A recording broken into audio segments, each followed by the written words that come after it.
fans are going to start hearing this music in their sleep. Another breaking news story here on Wednesday. I'm Thomas Frank Carr. Sean Fitz with us. Breaking news because Penn State has added another player in the 11th hour. Fitz. This is a win for Nittany Lions in a lot of different ways, right?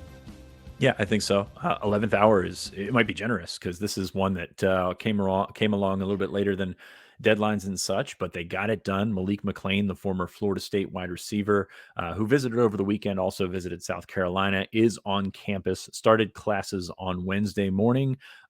It was a knockdown, drag out challenge, but they got him in 6'4", just about 6'4", 200 coming in from Florida State. And this is a guy that they've looked to exhaust their processes to fill out a second wide receiver portal addition, in addition to Dante Cephas from Penn State. To me, before we get into the player, I think it's very important to talk about the process, in that this is a signal of a step forward for Penn State, because going back to James Franklin talking in October, he talked about the process. He talked about things moving so fast. And I'm going to read here on the air, which I'm not great at, but just bear with me. He says, the other thing is that we've had some processes in place that have made it difficult, especially at mid-semester, which most of these happen. The turnaround in terms of getting guys into school and things like that have to happen fast. So there really needs to be a commitment from the top all the way down to do those type of things. He wasn't just, speaking to no one in particular here. He was talking about the processes that they've gone through to try and get guys in the past, and it hasn't moved as fast as they've needed it to. Dante Cephas was on a different scale, a different level, and this is not something that is involved here. But to get Malik McClain, who visited on Sunday for an official visit, to get him turned around and in school, I think is huge. It shows a little bit more progressive thinking from the administration, Neely, Pat Kraft, getting them what they need to get these guys into school. They had some issues last year. The Murphy twins that ended up at UCLA were kind of in this boat where you couldn't get it turned around. And that's really how it came about, is they wanted to get it done. They got it done. And that's not something that we could have said in the last couple of years. So I think it's a really good hat tip to the administration to get this done. And if Penn State wants to compete for championships, everybody's got to be on the same wavelength. And it appears that if not there, they're moving in that direction pretty quickly. Now, you just took us through the timeline of events of him visiting to him being a part of the roster.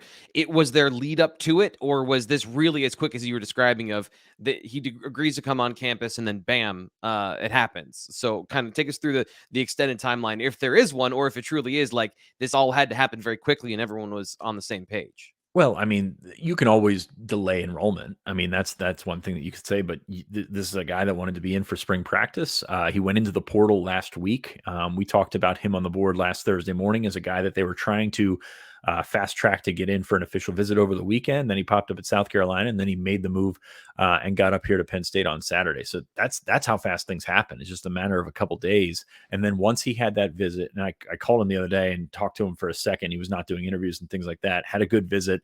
The feedback I got from Penn State, they were impressed with him. They were impressed with his family. They were impressed with the way that he handles things. If you look at his farewell to Florida State that he posted on Tuesday afternoon, it was pretty impressive, thanking the academic people and everything like that. And people from Florida State have great things to say about him too. So that from an everything else perspective is impressive. So it's just so quick. Like, this was not official until Wednesday morning. And like, there were people in the Lash building worried on Tuesday that they weren't going to be able to get it done. They felt very confident that it was going to happen, but there was that sliver of, hey, maybe it doesn't, because we've seen this before and it hasn't come through. So getting all that stuff taken care of, getting it squared away, getting him into class, which when you're talking transfers, you can sign them and announce them, but until they make it into class, they're not officially a part of your program. And they can, you can announce them as your players, but they could pop up somewhere else on campus the first day of somebody else's classes, and then they're enrolled in that school. So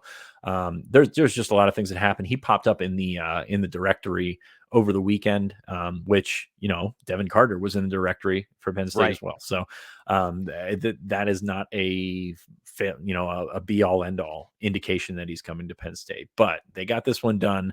Hat tip to them. And now 5 minutes in, we can talk about him as a player.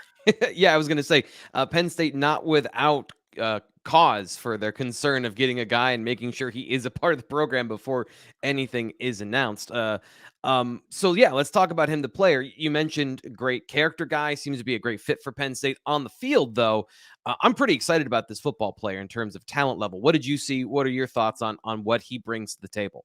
Brings something a little bit different. We talked on the early outset of about adding outside guys to this transfer portal class. They got Cephas, who 6'1", 6'2", McLean pushing 6'4". So you've added size there, which gives you the ability to move Keandre Lambert-Smith into the slot if you want to do that.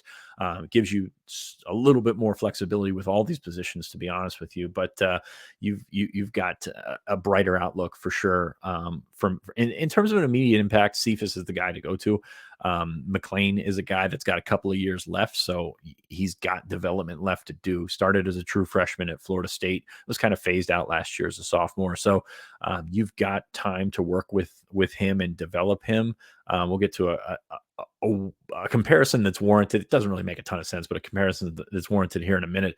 But you've got a guy where if you're comparing him to Devin Carter, who was committed there for a week or two, Carter probably could have helped you out more in 2023, but I think you're getting more upside with Malik McClain over the next couple of years. I want to ask you this because you're right. 33 total receptions in his career. You look at the film, you can watch him run routes and it looks great, but receptions are pretty low. So going back to him as a prospect, Penn State offered him. Do you know kind of the relationship that was there previously, and how much did that help here? And what do you remember, if anything, of him as a prospect? Well, he was an IMG kid, so surrounded by talent at IMG. Originally from Daphne, Alabama. So like the relationship, it's not like he came up here and visited and you took an official or anything like that. So Gotcha. there was the basis of a relationship there, but I don't think that was a big thing for him coming out of Florida State. Penn State was one of those first schools to jump in, so I think they had an idea that he was going to be there, and he kind of fit what they were looking for as an outside receiver. So yes, there was a relationship there based on the previous offer, based on the fact that Penn State goes down and James Franklin goes to IMG every chance that he can. Terry Smith, Jaywan Sider, all those guys. Most of Penn State's staff stops through and goes through IMG because there's so much talent there. Why wouldn't you? So, right. Basis of a relationship was there. So there was they weren't going in cold to this one. And like I said, this was a guy that they had been tracking as a potential portal entry. He went in a little bit later than most would understand, but he was able to get that turned around pretty fast. So from a relationship standpoint, yes, it was there, but it wasn't a situation like a Dante Thornton where you knew him inside and out. Right. Caden Prather, who went to Maryland, you knew him pretty well. This was a different kind of that scenario. It's a really interesting dynamic of, you kind of mentioned the microwave courtship that has to happen. So in these situations, I always find it interesting to go back and see kind of what the situation was before then. The comparison you said that a little bit earlier, that I just throw this out here in terms of talent level and level of readiness, right? So Johnny Dixon came in a couple years ago and did not fit the mold of a guy who was immediately ready to be the top line starter, but had a red shirt under his belt. So he had 3 years of eligibility at that point. The problem is McLean played as a true freshman, as you mentioned, so not quite as much time, but that's the level of talent, I guess, that I see in Malik McClain. Is he can be really great. And Johnny Dixon had all the tools to be an elite corner, and we've seen him play very well at Penn State. That's the level of player that Penn State is getting, a former high 4-star player who can run routes, 6'4", 200. This is the guy that everyone's looking for in terms of raw physical skills. Needs to refine all of that. And from my perspective, if he had that red shirt, that would be a slam dunk. Like, just a huge win for Penn State. Still really awesome, and will be a contributor, I think, next year for the team. With that in mind, how do you see the room breaking out now that you've got 2 guys that have come from the portal, and we have a pretty clear view, I think, of what the room is going to look like, unless there's something else that I haven't seen?